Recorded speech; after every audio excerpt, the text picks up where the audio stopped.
a gente vai fazer mais um recorte em relação à vulnerabilidade, a populações em situação de vulnerabilidade. A gente vai falar sobre a situação das mulheres encarceradas durante a pandemia. Vou trazer alguns dados antes para vocês. Olha só, o Brasil é hoje o quarto país que mais encarcera mulheres em todo o mundo. São mais de 37 mil mulheres presas, a maioria negra. Mais da metade foi presa por ter, supostamente, cometido infrações relacionadas à lei de drogas. Pois é, super questionável isso. A gente já discutiu várias vezes essa política de criminalização das drogas e como isso tem superlotado os nossos presídios, o nosso sistema prisional aqui no Brasil.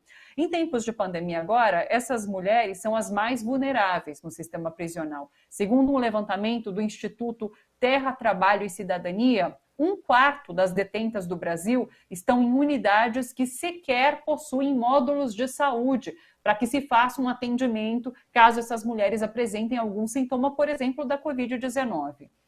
Sobre esse levantamento, sobre a situação de invisibilidade dessas mulheres, o Fundo Brasil de Direitos Humanos traz aqui para a gente hoje a Sofia Fromer, que é pesquisadora do Instituto Terra, Trabalho e Cidadania, e esse instituto realiza trabalhos de combate ao encarceramento, de garantia de direitos e de erradicação da desigualdade de gênero.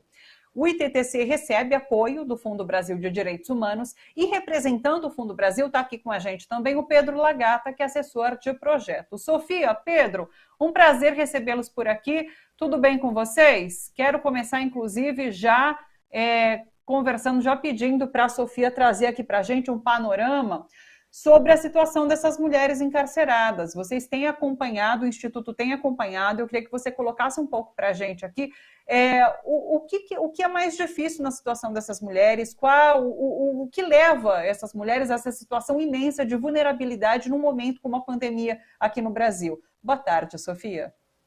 Boa tarde a todos que estão aqui assistindo a gente. Realmente é uma situação muito complexa, né? Acho que a pandemia ela só exacerba todas as violações de direitos que já estão presentes nesse espaço, né? Que já é um espaço violador de direitos por excelência, né? E aí, se a gente for pensar que as condições de habitabilidade dessas pessoas, a falta de, enfim, de kits de higiene, de uma alimentação de péssima qualidade, mas também a estrutura física do lugar, né, propicia que esse vírus se espalhe muito mais facilmente, né? Então, essas pessoas vivem em ambientes superlotados, elas vivem em lugares que há pouca circulação de ar, há pouca ventilação, né? Então elas não conseguem fazer um distanciamento social, não são distribuídas máscaras, elas também não podem fazer o uso de álcool. Então, assim, todas as recomendações dos órgãos, né, de saúde, da Organização Mundial de Saúde, enfim, elas não podem ser cumpridas nesse ambiente. Então isso já torna esse ambiente muito mais propício para o alastramento desse vírus, né? Então, e aí tem algumas dificuldades ainda no meio do percurso, né? Por exemplo, aqui a Secretaria de Administração Penitenciária do Estado de São Paulo suspendeu as visitas no período da pandemia. E com a suspensão das visitas, muitas dessas famílias, né, a gente já sabe que no caso do encarceramento feminino existe, né, tem menos visitas do que no encarceramento masculino, mas ainda assim essas famílias têm um papel super importante de fornecer esses itens de subsistência para essas mulheres, né, que são itens de higiene, alimentos, roupas, né, medicamentos, e com a suspensão das visitas, né, essas famílias só poderiam mandar esses itens de higiene através, né, que a gente chama de jumbo, através do Sedex. E isso tem um alto custo, né, para muitas famílias. Então, essas mulheres ficaram numa situação ainda maior de vulnerabilidade. Outro ponto, né, é que o ITTC atende diversas mulheres migrantes o Estado, né, além dessa falta do vínculo com o familiar, né, enfim, a gente imagina a aflição desses familiares, né, de não saberem quais são as condições de saúde dessas mulheres, né, a Secretaria de Administração Penitenciária criou um programa que é o Conexão Familiar, né, que são visitas virtuais. Só que essas visitas virtuais têm diversas barreiras de acessibilidade, né? A gente sabe que diversos familiares não têm esse contato com a internet, né? E, em especial para as mulheres migrantes, né? Os familiares, né? Muitos não tinham a documentação necessária para estar no hall de visitas e poder efetivamente fazer essa visita virtual. Então, a gente tem essas diversas barreiras que são criadas, né? Mais entraves ainda num momento tão complexo quanto esse, né? E aí também tem uma questão forte, né, que é da fiscalização, porque esse ambiente é um ambiente super blindado. A Defensoria, ela voltou a fazer inspeções, né, no meio do ano passado, mas ficou um período sem fazer inspeções, e muitas organizações que entravam no cárcere, e até mesmo os familiares que faziam essa ponte para levar as violações de direito para fora do cárcere, param, né, de fazer essa circulação de informações. Então se torna um ambiente ainda mais violador, né? E aí a gente pode falar também, por exemplo, né, o Plano Nacional de Imunização, enfim, ele prevê que as pessoas, né, que estão presas teriam, por estarem, né, classificadas como um grupo de elevada vulnerabilidade, deveriam ser um grupo prioritário para vacina. Mas o que a gente observou na prática, né, e aqui no estado de São Paulo isso não foi observado no plano estadual, né, então, ou seja, essas pessoas não entraram nesse grupo de vulnerabilidade, então elas não tiveram a prioridade na vacina, muito embora, por exemplo, tem um estudo da Fiocruz que diz, né, que uma pessoa fora do sistema prisional, né, pode infectar até 2, 3 pessoas. Dentro do sistema prisional, uma pessoa pode infectar até 10. E ainda assim, essas pessoas, né, e junto com isso, né, como você mesmo disse, né, que não tem os módulos de saúde, então a situação de saúde dessas pessoas já é muito mais precária do que uma pessoa, enfim, que está fora do ambiente prisional. E aí o que acontece? Aqui no estado de São Paulo foi observado o critério, né, etário, na maioria das vezes, e também das comorbidades. E o que disseram, né, que, enfim, que esse critério ia ser acompanhado com as pessoas que estavam presas, mas o que aconteceu na prática não foi isso. Então, muitas mulheres gestantes não receberam a vacinação, né, pessoas idosas não receberam a vacinação. Então, assim, tem vários entraves aqui que eu poderia falar diversos, assim, e também tem uma outra questão interessante, né, que a gente às vezes não pensa sobre isso, principalmente em relação às mulheres migrantes, é que muitas trabalhavam nas unidades prisionais, e o trabalho também foi suspenso. E com o trabalho suspenso, elas não tinham esse dinheiro para comprar também esses itens, né, básicos, enfim, que o Estado fornece, mas fornece, né, com uma baixa periodicidade. Muitas mulheres relataram, por exemplo, que estavam sem absorvente, sem pasta de dente, sem escova de dente. Então, enfim, são diversas questões, né, que interferem também no estado de saúde dessas pessoas e que botam elas mais vulneráveis ainda para serem contaminadas pelo coronavírus, né? E aí também a gente pode entrar na questão, enfim, judicial aqui, né? Deixa eu passar para o Pedro e depois eu quero discutir sim essa questão judicial e o porquê dessas mulheres, muitas delas inclusive, já poderem estar em liberdade não estão ainda. Ô Pedro, existem várias organizações da sociedade civil que combatem essa cultura do encarceramento, do superencarceramento aqui no Brasil, né? Como o Fundo Brasil se posiciona em relação a isso? Como ele auxilia essas organizações que fazem esse combate? Em primeiro lugar, é um prazer estar aqui na TVT novamente, um prazer estar dividindo esse espaço com uma organização apoiada, o 80C, aqui na presença da Sofia. Muito obrigado de novo pelo convite, Thalita. É inegável, né, que no Brasil existe uma cultura de encarceramento em massa que vem, acho que como a Sofia disse muito bem, acompanhada intrinsecamente de uma cultura de desprezo absoluto à pessoa presa, que gera, então, um contexto de violações bárbaras de direitos que é por isso que a gente vive trazendo esse tema para a pauta, né? Porque provavelmente são tão bárbaras essas violações e boa parte da nossa população não tem ideia do que acontece dentro das prisões. E por esse contexto, então, por ser um contexto de violações tão sistemático, tão estrutural, o Fundo Brasil sempre considerou, né?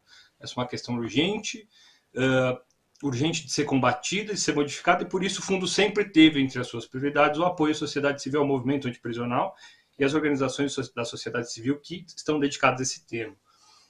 Eu acho que vale trazer alguns elementos muito breves, assim, do absurdo que é tudo isso, né? A gente tem uma população prisional enorme, a terceira maior do planeta, como se isso não bastasse, quase 40% dessa população é inocente na prática, ou seja, é composta por presos e presas provisórios. Acho que a gente tem um exemplo muito, muito relevante atual, que é do próprio militante Paulo Galo, né, que é acusado de incendiar um monumento ao racismo e ao genocídio na história brasileira, que se apresentou voluntariamente na delegacia, que não representa perigo para ninguém, e ainda assim foi mantido preso antes de qualquer julgamento, isso compromete o direito à defesa, compromete uma série de direitos democráticos que, o caso dele é exemplo de uma multidão de pessoas que estão dentro desse sistema, ao arrepio da lei, das garantias mais básicas, né, das pessoas que são investigadas. Então, isso dá uma dimensão do que a gente está falando, né? Tem muita gente que nem podia estar lá, né? Que nem precisa, não podia estar dentro das prisões.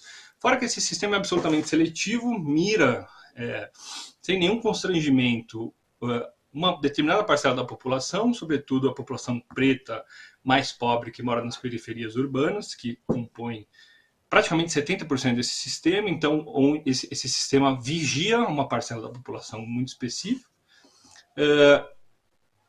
e prende de uma maneira prende, como a Sofia falou, crime sem violência. Enfim, a maioria das pessoas presas que está lá ou não devia ou não precisava estar presas, né? A gente tem outras saídas e só consolida essa cultura de encarceramento.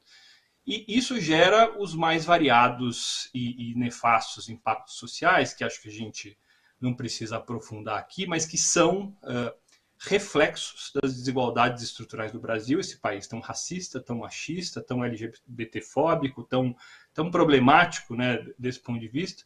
A prisão, ela reflete essa estrutura e ajuda a aprofundar. Então, por isso que o Fundo Brasil entende esse tema como estratégico, importante e urgente, e tem, como parte da sua missão, a gente apoia as lutas antiprisionais no país, a gente tem como objetivo fortalecer essas lutas, ajudar no fortalecimento dessas lutas, e eu vou falar um pouquinho mais disso na sequência, como funcionam os nossos programas, etc.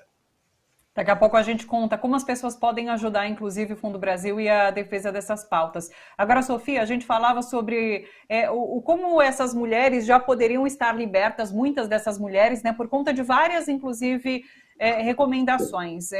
O Conselho Nacional de Justiça, por exemplo, durante a pandemia, recomendou a necessidade de diminuir a população prisional, né? Mas o Poder Judiciário não aderiu a essa recomendação. Um levantamento, inclusive, mostrou que o Supremo Tribunal Federal negou a maioria dos habeas corpus baseados nessa recomendação. E daí, em especial sobre mulheres, 70% das mulheres presas são mães, foram encarceradas por crimes não violentos. Mas daí é isso, o Estado não abre mão dessa pena restritiva de liberdade. Essas mulheres já poderiam estar em prisão domiciliar ou com tornozeleira eletrônica ou com outras medidas restritivas, mas não estão. Então, assim, a gente tem esse problema no nosso Poder Judiciário que acaba alimentando esse superencarceramento de mulheres.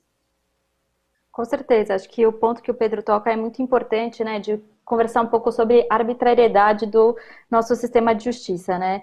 E a gente, enfim, a gente fala, é muito importante publicizar o tema do encarceramento, dizer o que acontece dentro do cárcere, etc. Mas muitas vezes os juízes, promotores, né, eles sabem o que está acontecendo, porque, enfim, eles têm esse contato, mas eles fecham os olhos para todas as violações de direito e agem ao contrário da lei. Então, isso é muito interessante pensar da perspectiva de onde eles agem, né? Então, assim, se a gente for pensar, as mulheres, né, que a gente está conversando aqui, tem o marco legal da primeira infância, que, teoricamente, essas mulheres, elas deveriam, né, tem alguns critérios objetivos, mas as mulheres, mães, com lactantes, com filhos de até 12 anos ou deficientes, poderiam estar cumprindo a prisão domiciliar em diversos casos, e isso não acontece, porque os juízes não aplicam a prisão domiciliar para essas mulheres. Hoje saiu um levantamento importante de um relatório do Instituto de Defesa do Direito de Defesa, e o título já é bastante sugestivo do relatório, né? O título chama Justiça e Negacionismo, como os magistrados fecharam os olhos para a pandemia nas prisões, e que diz, né, eles fizeram um multirão de habeas corpus junto com a Defensoria Pública, e dentro desse multirão eles apuraram que 3 de cada 4 pessoas, né, que estão presas poderiam estar soltas.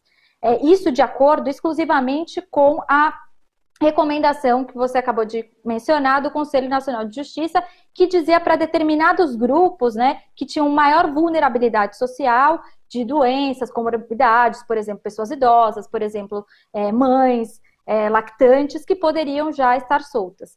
E aí o mais interessante a observar é a argumentação para não conceder o habeas corpus para essas pessoas. E muitas vezes isso não está pautado numa lógica jurídica. Muitas vezes são argumentos subjetivos que dizem respeito à própria percepção desses operadores do direito, sobre quem são essas pessoas. Então, quando o Pedro diz, enfim, é muito interessante observar a seletividade, quem são as pessoas que estão presas e o olhar que o sistema de justiça tem para essas pessoas. Então, assim, tiveram argumentos de decisões, por exemplo, que um juiz diz que ele não vai conceder o habeas corpus porque uma pessoa só estaria salvo do coronavírus se estivesse na Lua, né? Então, qual que é a lógica disso? Né? Então, eu acho que isso é importante a gente pensar, e no caso das mulheres, existe, o TTC tem diversas pesquisas sobre esse tema, inclusive sobre a aplicação do Marco Legal da Primeira Infância, e o que a gente vem observando é que tem uma dupla penalização dessas mulheres, que ao invés, né, de o Marco Legal funcionar para que essas mulheres cumpram a prisão domiciliar e que não se corte esse vínculo entre a mãe e a criança, que é tão importante, porque, né, senão você está estendendo a pena também para a criança. E isso não é viável no nosso código, enfim, na nossa Constituição. Então, os juízes, eles usam dessas mulheres, né, pelo fato de elas serem mães, para punir mais uma vez elas. Então, isso é muito complicado, porque, enfim, a maioria dos crimes, como você disse, são crimes ligados ao tráfico de drogas, que são crimes com baixo potencial ofensivo, sem violência ou grave ameaça. E ainda assim, a gente vê essa lógica do sistema de justiça, muitas vezes compartilhada pelos ideais desses operadores do que é a maternidade, né, que são ideais pautados em uma outra realidade social de pessoas, né, majoritariamente brancas, julgando pessoas majoritariamente negras, né? Pessoas ricas também julgando pessoas majoritariamente pobres.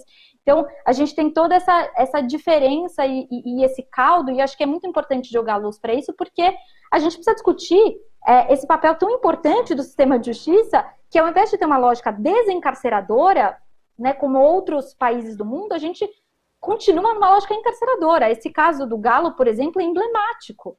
Porque a prisão dele, né, é totalmente arbitrária, não tem sentido nenhum. E precisa ir até o STJ para tentar reverter a prisão, e ainda assim a juíza, né, consegue mudar ali ao critério, né, do que, enfim, parece que é da vontade dela, né? Então essas questões são muito importantes de serem discutidas.